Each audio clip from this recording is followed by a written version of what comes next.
Me alejaré de aquí con dolor dentro de mí. Son pocos los que leen y los que lo hacen, es decir, los que leen, ya no son buenos lectores. De ahí la importancia en la que coincidimos con Carmen Berenguer, de lo visual. Le escribí, es la introducción, o la contratapa, pero por su extensión es la introducción, creo, de su esperado Hamlet chileno, donde nuestras largas charlas sobre el acecho y l'ontologie de Jacques Derrida, cuya lectura y discusión nos unía diariamente. Quiero leer aquí en su homenaje, porque proféticamente gira en torno de la desaparición de una coma. Y ahora después de leerlo, ella entró en coma. Me acuerdo que se rió y lo comentó, y horas después estaba en el hospital. El Hamlet de Carmen Berenguer comienza con un final. Un acto de renuncia que adopta la forma del secuestro.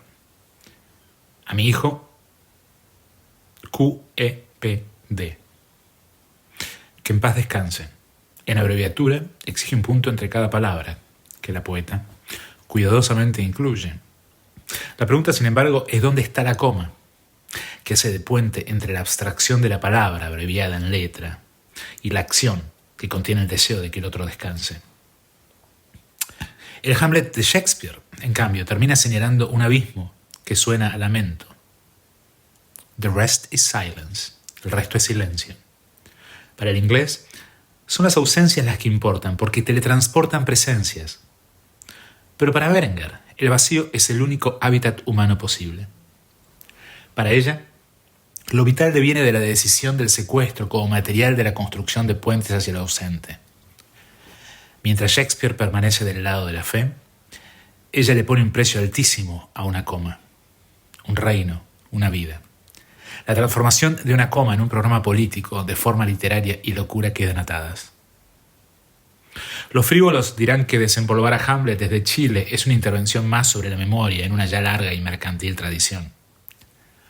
La iteración de la inversión de lo bajo sobre lo alto, en la que la indefensa se planta frente al falo creador, ni más ni menos que del idioma de Mercurio.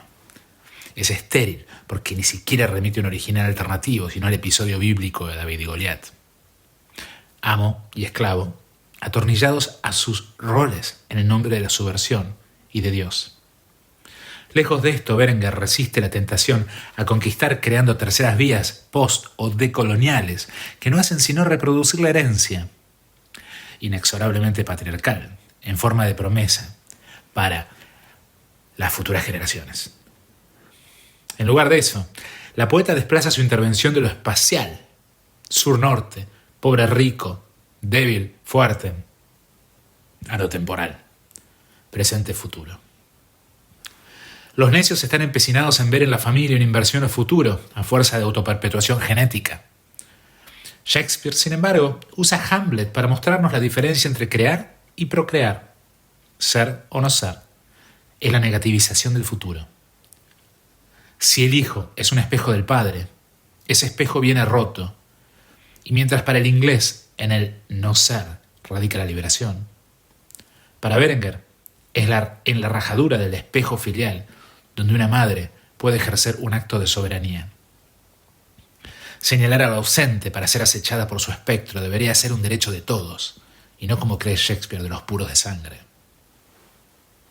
A mi hijo, que en paz descanse. La intermedialidad posmoderna de la neovanguardia, de la cual ella es factotum y que muchas veces contra su consejo fue irresponsablemente usada en épocas dictatoriales, es aquí transfigurada en experiencia vital a través de la muerte. Entre el epitafio, la sintomatología de la locura o de la histeria. O partida de nacimiento, el QEPD, que en paz descanse, del cual Berenguer, personaje, fantasma y copia, se resiste a la imposición de poner fecha de vencimiento al duelo. Cuando el Producto Bruto Interno se ve comprometido, los amigos, palmada mediante, quieren dar vuelta a la página y dicen: todo pasa. Frase preñada de la incumplible promesa del reencuentro judío-cristiano en el más allá. Además de la coma, Berenguer secuestra la O, que en Shakespeare señala el vacío, o no ser. En ella no hay duda sino la certeza muy femenina de la necesidad de autodesintegración para la supervivencia. La vida a través de la muerte. Devenir mujer para resistir la falacia del amor que para existir debe callar. El resto es silencio. Su Hamlet sobrevivirá y convertirá a Berenguer en un original reproducible que, con los riesgos del caso, la transformará en una hipótesis en forma de sueños, traumas y gusanos. Todo libro sobrevive a su autor y permite al lector reconstruirlo, perpetuarlo. Hamlet nos dice más de Shakespeare que la biografía del inglés de carne y hueso, que fue padre de Hamnet. Así como Cristo purificó a María en el parto, Hamlet da a luz a Berenguer, y ella le permite al que partió que la aceche y le devuelva el favor que él jamás pidió: nacer. Todo buen hijo sabe que a las madres en momentos extremos debe dejárselas ser madres. Freud dice que el orden es la compulsión para repetir, como la mayoría de los personajes de Hamlet. Berenguer dice que el orden es trauma y reclama el error y el acechamiento del fantasma como huella, como puente hacia un lugar que no pueda ser conocido de antemano. El Hamlet de Berenguer se desintegra a medida que se lee y deviene en música de la desaparición. En la neurosis de Hamlet, en la locura de Ofelia, en el cáncer de su hijo y en el que late en todos nosotros, lo humano se hace forma y ésta replantea los términos de la igualdad. Su Hamlet no es teatro, sino que es medio y mensaje. Si Hamnet, no Hamlet, hubiera sobrevivido a su padre, en lugar de Hamlet, Shakespeare nos acecharía de manera muy diferente. Tal vez sería otro frívolo muerto en vida. Berenguer se da cuenta de esto y no nombra a su hijo para, en lugar de eso, hacer de él una nave de los locos lista para zarpar, y a la que están invitados todos aquellos que se animen a disfrutar la certeza del hundimiento. En Bobby Sands, la forma modernista era despojada de su rigidez para transmitir la experiencia del yo en desintegración rítmica, en el momento justo, o mejor dicho, injusto, que paradójicamente lo liberó. En Hamlet, Carmen Berenguer dialoga con Bolaño, Huidobro, Neruda, Mistral, Zurita, y todos lo hacen a coro y sin tono. No hay Chopin en el Hamlet a ser interpretado en el norte por chelistas suizos o actores ingleses, sino sonidos perdidos que denotan ausencias. Berenguer hace una quimioterapia del cáncer de la melodía, cuya cura solo será evidente cuando el agua sea para los muertos, el aire para los poetas y la tierra para los que creen que hay diferencia entre ficción y realidad. Rodrigo Cañete, mayo 2024.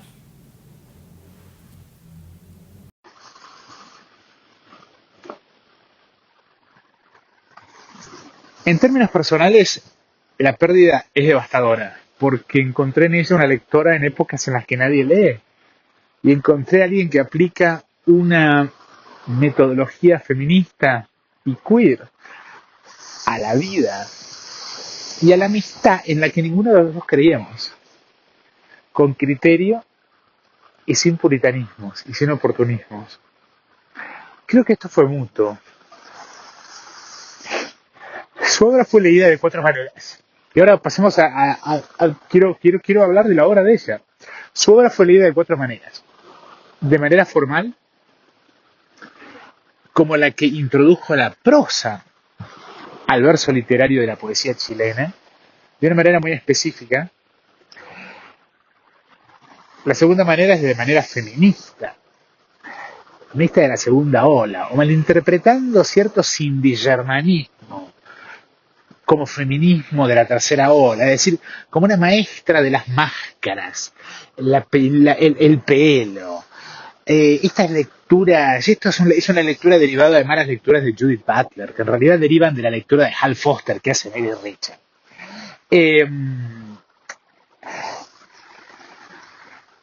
De manera eticista, ungiéndola como una heroína posmoderna de cierto arte político declarativo, que usaba el humor y la forma modernista parodiándola, y derivada de las anteriores como una representante feminista y posmoderna del neobarroco, representado por un grupo de hombres gays. Yo quiero aportar otro tipo de lectura que va a ser tema de análisis y que me permite enunciar a su aún inédito Hamlet como su obra maestra. Yo creo que el Hamlet completa una obra que es deliberadamente fragmentaria, posiblemente la coloca entre las intelectuales más importantes del siglo XX y XXI, y intelectuales. La poesía era su medio en un país como Chile, en el que la poesía es mucho más importante que en Argentina, que es más una condición del suicidio y de autodisolución de las mujeres, cuando no es directamente inexistente. Pero volvamos a las lecturas que se hicieron de la obra de mi gran amiga. La primera lectura es obvia pero inexacta. Hubieron muchos que en tiempos del posrealismo abrazaron la prosa y la alegoría como modo de contrabandear significado en épocas dictatoriales. Esto la coloca en el montón. Es decir, no hace nada bueno con la obra de ella, no la diferencia. La segunda lectura deriva de la propia homofobia de Neil Richard en su masculino femenino, un libro raro, para quien Neil Richard, los transexuales, son copias de copias que, citando a su amigo, y amigo de Carmen, y enemigo acérrimo de la Richard, Ernesto Muñoz, exponen falsedad al espectador. Es decir, los transexuales son falsos y esa falsedad, según Muñoz, se traslada al espectador y esto está mal. Esto está éticamente errado porque Muñoz viene a representar una suerte de masculinismo homosexual. La loca. Respecto de lo declarativo, en la poesía, es decir, otra de las lecturas que se hace es la lectura de Carmen Berenguer como una representante de un tipo de poesía declarativa, políticamente declarativa, denunciativa. Esto era un tema permanente de debate entre ella y yo. Su amor por Jacques Derrida y el deconstruccionismo la hizo caer muchas veces en cierto semioticismo, dematerializante, en un país en el que Pinochet se encargaba solito y con la DINA de dematerializar los cuerpos. Pero durante nuestras charlas terminamos acordando que sin foco en la materialidad, es decir, en cómo se come, se vive, con qué, no puede haber ni disenso sexual, ni disenso político, ni feminismo, ni activismo queer. Yo creo que, para los que no la conocen, Carmen Berenguer es la mejor poeta chilena desde Gabriela Mistral y Pablo Neruda. La evolución de su obra lleva a una sublimación de la forma modernista que se ve claramente en su seminal Bobby Sands, como homenaje a la poesía concreta de Vicente Huidobro, pero también como parodia, abriendo puertas de la percepción a través de la forma, convirtiendo a la tortura en un out-of-body experience. Esta noción del out-of-body es algo que importó desde Iowa a fines de la década del 60 y que estoy estudiando con mucho cuidado en estos momentos y que es gran parte de mi proyecto. Su lugar intelectual en Chile y en el subcontinente es clave porque traza una genealogía alternativa a la de las disidencias hegemónicas abrazadas por la fracasada izquierda de Boric y de los Kirchner, que, como vemos, han sido más funcionales que críticos a los dictados del neoliberalismo. El modo pionero en el que el arte chileno fue presentado desde el norte, desde el norte global, desde Estados Unidos, como campeón del antipinochetismo, debe ser tomado con pinzas. Y la bulimia con la que informantes nativos chilenos, vestidos con sus camisitas polos, los que vienen del Southerland, educados en coquetas y católicas universidades privadas, que acceden a monopolizar el discurso sobre Chile desde Estados Unidos y Francia, Rouen, deben ser tomados ya no con pinzas, sino con inspeccionado cuidado. Dicho de otro modo, y esto quiero que quede claro porque es mi opinión sobre la maravilla de Carmen Berenguer. Yo colocaría a Carmen Berenguer en este esquema. Si Nixon puso a Pinochet, la Academia Norteamericana moldeó cierto modo de ver y pensar el arte chileno disidente de la llamada neovanguardia, que no es sino un matriarcado, y en donde se cruza cierta influencia católica, que ella abiertamente rechazó, y lo rechazó como pudo, que fue replegándose al espacio privado. Esto acerca al arte de, por ejemplo, Raúl Zurita, a ciertas prácticas de automortificación que recuerdan el Opus Dei. Por ejemplo, cortarse la mejilla, o tirar panfletos desde aviones, acordando con las Fuerzas Armadas. Y hoy se extendieron a Javier Milei en Argentina, quien instaló como virtud cívica en los argentinos el gusto por la autoflagelación, el hambre, la autoamputación y el masoquismo. Esto acaba uniendo los extremos de izquierda y la derecha, tanto mediante la corrupción de la izquierda como mediante el falso neoestoicismo productivizante de la derecha y ultraderecha. Pero toda cultura surge en condiciones materiales específicas, sociabilidades y jerarquías. En el caso chileno, dígase lo que se diga, la cultura está gobernada en un eje que une a la academia con el mundo del arte no comercial, y la industria editorial altamente descentralizada, pero en manos de la burguesía, cuyos designios durante los últimos 30 años son trazados, o eran, con mano de hierro en almuerzos que tenían lugar en casa de Nelly Richard o Daniela Eltit, donde los rumores devenían el núcleo de la política cultural. Es entre estas tres mujeres, Nelly Richard, Daniela Eltit y Carmen Berenguer, donde la política cultural y académica en los últimos 20 años, 30 años en Chile se cocinó. Digan lo que digan. Y gran parte de la obra de Pedro Lemebel y muchos otros tuvo como objetivo ser aceptado, pero también contrarrestar el poder de estas superestrellas.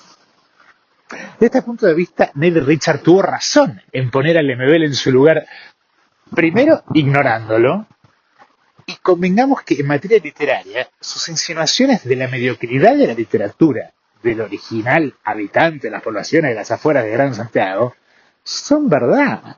Tiene razón Nelly Richard cuando dice, o no lo dice pero lo sugiere, que la literatura de Lemebel es mediocre.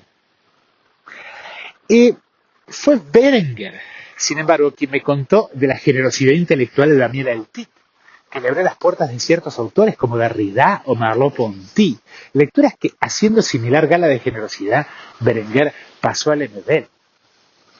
O Perlonger. En sus crónicas, Berenguer, con una elegancia, yo diría, sprezzatura, que solo ella puede tener, y donde la ironía es percibida con una mirada muy específica, puso en su lugar no una, sino varias veces a un altivo y misógino Néstor Perlonger, quien con galas de argentino europeo visitó Valparaíso como una estrella de Hollywood e intentó ningunearlos mientras todos bailaban la danza de el maravilloso blanco que venía de Buenos Aires. Para Berenguer, el tema de la loca era un tema a tratar con cuidado. Este tema de la loca, ¿no? Es decir, transexual. Porque, y yo en esto estoy profundamente de acuerdo, para Berenguer la loca tenía otras connotaciones, que era del elitista, afeminamiento, por más que venga de las poblaciones, con Lemebel, que se lo copiaba de la élite, se fue copiado de Perlonger, de Puig y de Copy, que eran élite. Durante la década de los 70 y los 80 en Buenos Aires y en París. Es decir, para ser loca se exigían recursos y raza blanca. Yo, querido, no podía ser loca en la década del 90 porque tenía que laburar. Y si era loca, no comía y no podía mantener a mi mamá. Es así de sencillo. Eso es materialidad. Pero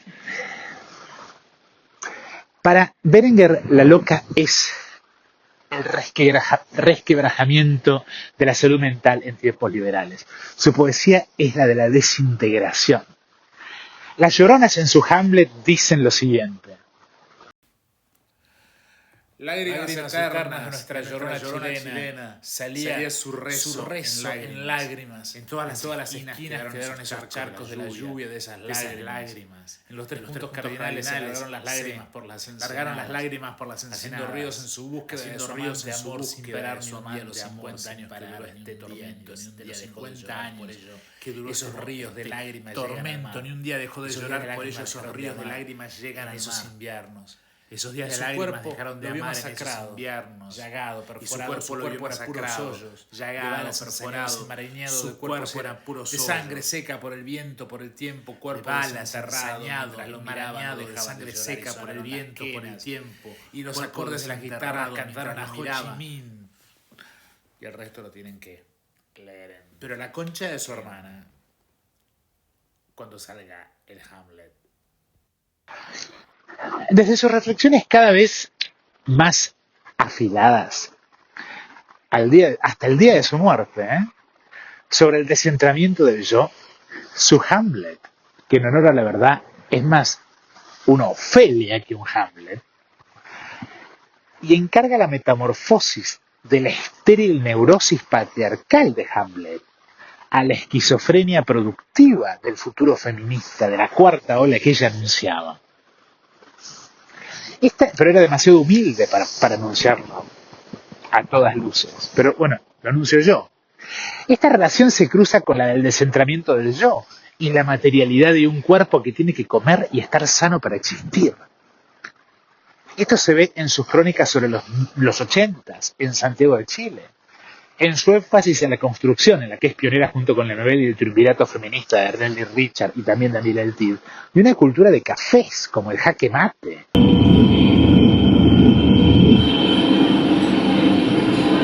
Claro, había cosas que a nosotros nos daba la chispa, el tiro. No generábamos cosas, ¿me entendiste? Claro, todo eso era todos los días. Nosotros a donde íbamos éramos temidos. Después ya no nos dejaban echar, porque éramos temidos.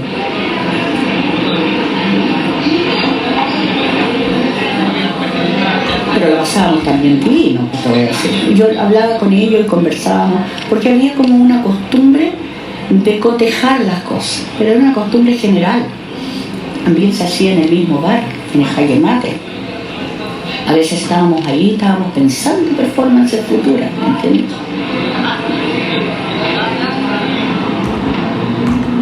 En ese entonces teníamos el popper, el éter. El popper era nuestro trago favorito de las noches. Tomábamos piscola. Era como el primer trago más fuerte que tomábamos. Habíamos dejado el vino en caja de rato.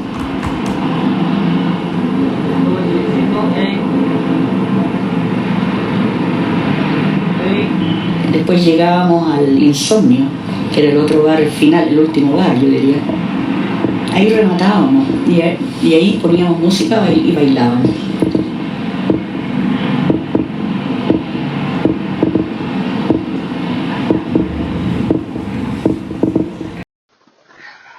Antes inexistente en Chile, donde todo ocurría a puerta cerrada. Por eso Bolaño era injusto al acusar a los artistas de interactuar con los torturadores en la fiesta. Porque es decir, a las 4 de la mañana terminabas borracho en la casa de alguien y no sabías quién era. Me refiero a la historia de María Callejas. Esto es muy específico, pero bueno, Para los que saben de lo que hablo, no me meto ahí, pero saben de lo que hablo. Esto se puede apreciar en Bobby Sands. Vean la forma. Como bien sabido, como signo de protesta, Bobby Sands se come el irlandés, Belfast, se come a sí mismo en huelga de hambre, pero como en la Eucaristía, en tanto banquete sacrificial. En el caso de Sands, de sí mismo, lo que libera no es la enunciación, que en el aislamiento tanto de la celda irlandesa como del mundo del confort neoliberal es imposible de ser escuchado, sino en el renunciamiento al yo material.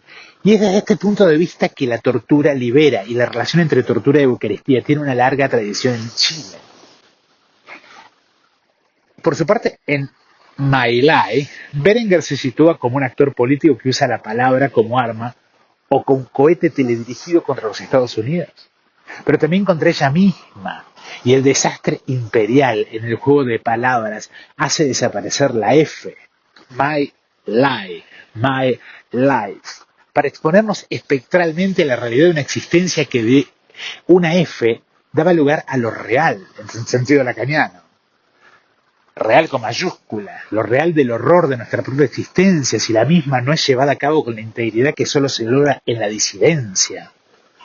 My Life se transforma en My Lie o My Lie, mi mentira.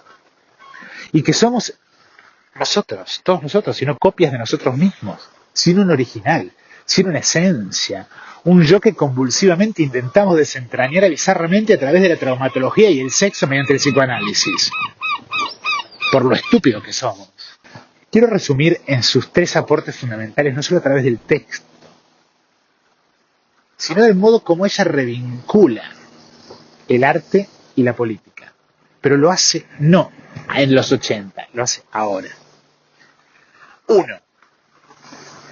El primer logro es haber sido una de las creadoras y organizadoras del Congreso Latinoamericano de la Lengua de 1987, que abrió un camino para el arte triangulado crecientemente a través de la academia entre el norte global, crecientemente neoliberalizado,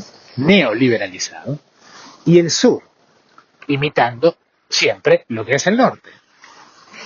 Este fue el eje de muchas de nuestras discusiones y terminó siendo un instrumento de disenso, pero también un arma de doble filo que hace del arte chileno un arte elitista, críptico y erudito, que se ve solamente entre 5 gatos locos y que tiene una audiencia académica. Su labor, así como la de próceres femeninos como Raquel Olea, Josefina Lutmer, Nelly Richard, Daniela Eltit y otros géneros,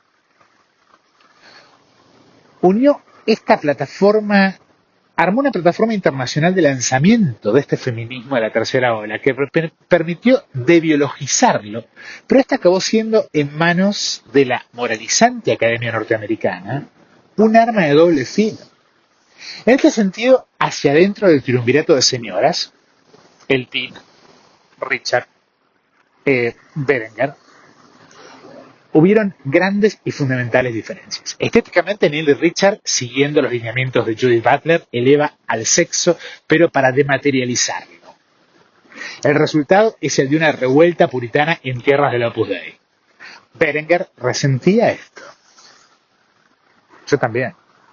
Sus palabras eran, parafraseando a Jacques Rancière, carne, pero no con la sobreactuación de Perlonger de cadáveres, sino abriendo espacios de sentido en donde el cuerpo titila, teme y se redime, escondiéndose y refugiándose en su espacio íntimo. Como dijo Nicanor Parra, hay que saber desaparecer para reaparecer con humor y marcar una diferencia, el saber desaparecer. En eso mi proyecto y el de ella eran totalmente afines. A diferencia de los intelectuales, de las intelectuales a sueldo de los populismos de izquierda que quieren protocolizar el placer porque no quieren sentirlo, Berenguer, y esto se ve en su Bobby Sands, entendió que en materia de sexualidad las fronteras entre el placer y el dolor, pero también entre amo y esclavo, son difíciles de localizar. Su rechazo del psicoanálisis por su desprecio del placer es como un sinsentido.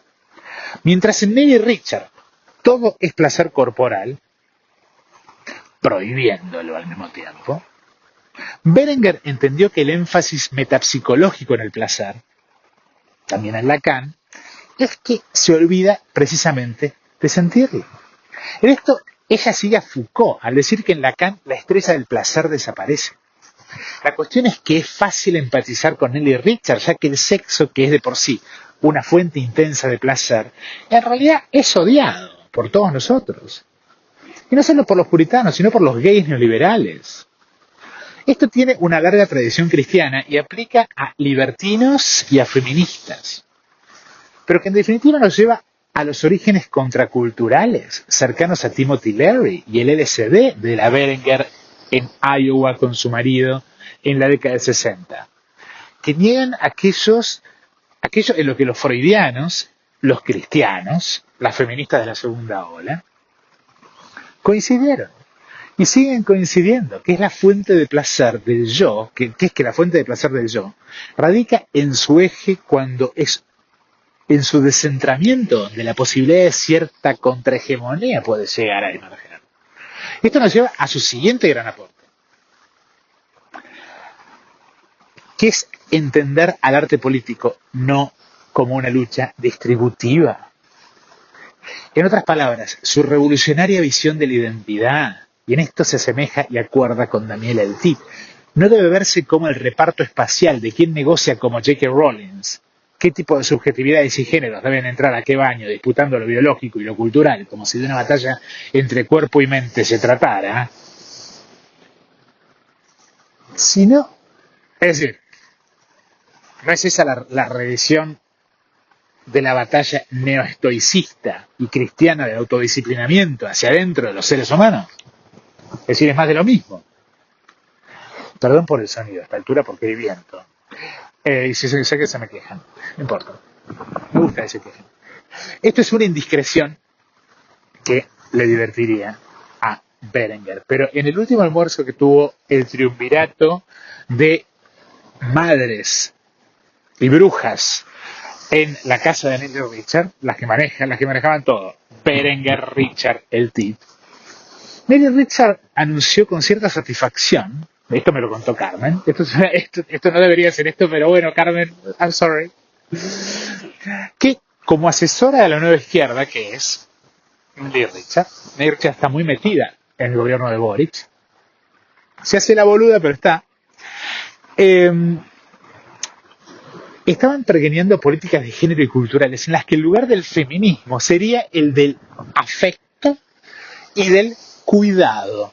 Politics of care. Es decir, para Nelly Richard empezaba a sugerir que el lugar de la mujer es el lugar del care, del cuidado. Lo que devuelve a la mujer al lugar patriarcal de la enfermera, la cuidadora o la sirvienta gratuita. En ese momento se hizo evidente lo que hace rato es obvio. Richard está por debajo de Berenguer y Eltit. Además, Richard cometió un error en la introducción, en escribir la introducción del libro sobre las yeguas del Apocalipsis. Es un libro pésimo. No me acuerdo, ni hace falta acordarse las autoras. Escrito hacia lo neobarroco, en donde justifica que la ficción sea vista como raconto histórico, pero la cuestión que en ese libro sobre las yeguas se le acusa a Carmen Berenguer de homófoba, que es realmente no entender nada. Si había alguien que no era homófobo en serio y alguien que era queer, a pesar de que fuera heterosexual, era Carmen Berenguer. Pasemos al tercer aporte de Carmen Berenguer en esta celebración en la playa.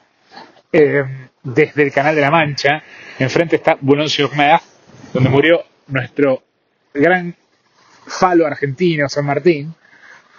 El tercer aporte de Carmen Berenguer ha sido el más importante y está en el eje mismo del texto que me comisionó como introducción para su Hamlet, que comienza como reacción a la primera página de un poema en forma de obra de teatro, en donde Ofelia, la loca, esquizofrénica, lógica, en el caso de Hamlet de Berenguer, acaba siendo la única cuerda. Y esto es algo que Carmen me decía, Rodrigo, lo de Ofelia, la loca acaba siendo la única cuerda. Le gustó tanto lo que le escribí y lo comentó, así que digamos público, entonces me tomo el atrevimiento de leerlo. Es la introducción a su Hamlet, que es, insisto, su obra maestra. Y por eso la referencia y mi llanto cuando se iba al hospital y poco después entraba en coma y me deja ese regalo de canción. Y habla de, por eso vine acá, y habla de la barca.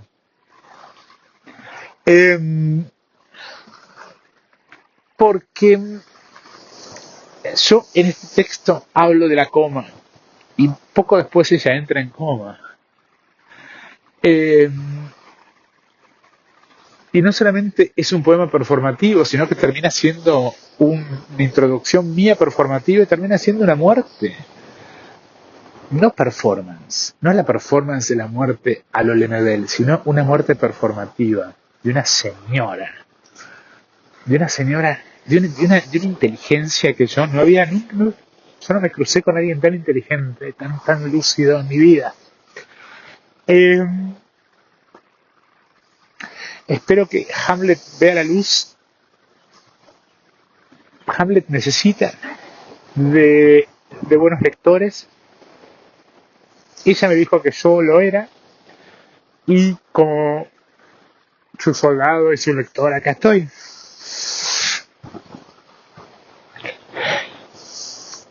Quería, así con lágrimas, celebrar la obra de Carmen Berenguer a través de estos tres ejes: sus aportes, el Congreso de la Lengua, Bobby Sands, My Life, el equilibrio en el debate intelectual chileno y su obra maestra, que no es Bobby Sands, sino que es su Hamlet. La semana que viene volvemos con la pavada. No, es muy importante. Y tiene que ver con todos estos debates con Carmen, con la locura, la ruptura del cuerpo, la salud, la necropolítica. Y es la vuelta de John Galliano en la muestra, en el desfile de la colección Primavera-Verano de la Maison Margiela y la gala del Met, y también en relación con su documental, que sale justo, casi simultáneo a todo esto, que es High and Low, en donde tenemos una mezcla de disculpa que no es una disculpa, y lo que es en realidad es una muestra de músculo de una élite que ya muestra ese tipo de polarización que yo le decía a Carmen. Carmen, si te morís ahora, te morís en el mejor momento, porque el mundo que se viene, mamita. Así que vamos a hablar la próxima semana de John Galliano, y la siguiente semana vamos a hablar de, que es un poco hablar de una especie como de ruina arqueológica, que es Lilita Carrió dando clases en Córdoba, como si fuera Aristóteles, y preparándose para su candidatura a senadora. Esto tiene que ver con la Argentina, ya no con Chile, pero todo tiene que ver con todo, como pueden ver. Vamos a seguir hablando de Carmen Berenguer. Es muy difícil olvidarse de un faro como el de ella. Nos vemos.